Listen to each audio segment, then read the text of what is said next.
The concept of a cultural practice is probably one of the most important concepts for teachers of multicultural students and multilingual learners to understand. So what do we mean by a cultural practice? Just about anything a human being does can be called a cultural practice.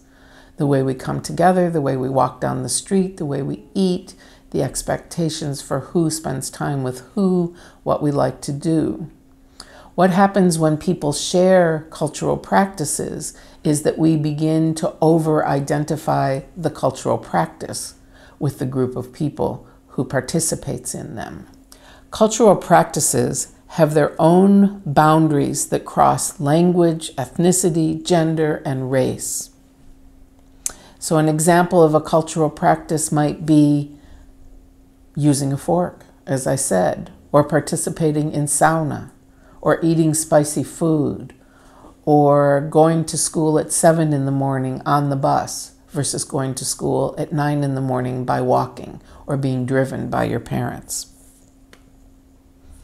So the idea of a cultural practice and why we care about them is that we want to get away from labeling our students and thinking that because they are a girl or a boy, or because they are a particular religion, or because they come from a particular country or place, that automatically they are going to participate in a set of cultural practices that we have predetermined for them.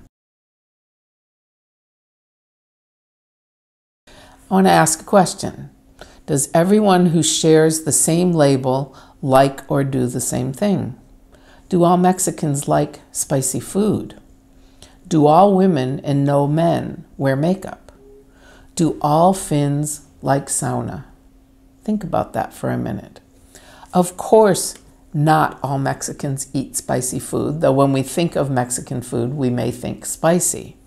But people who self-identify as Mexican participate in different culinary practices that are often associated with the geographical regions where they live or where their family or heritage groups come from.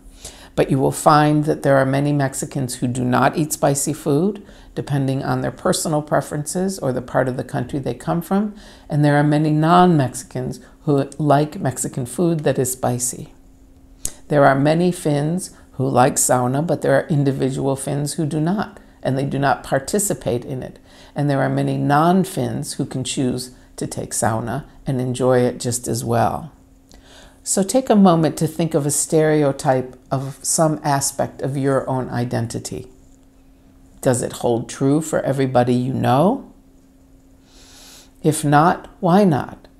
What's something you like to do that wouldn't be typical of your identity as a man or a woman, or as a Finn, or as a Russian, or as somebody who is heterosexual or homosexual, or as somebody who comes from northern Finland or comes from the south?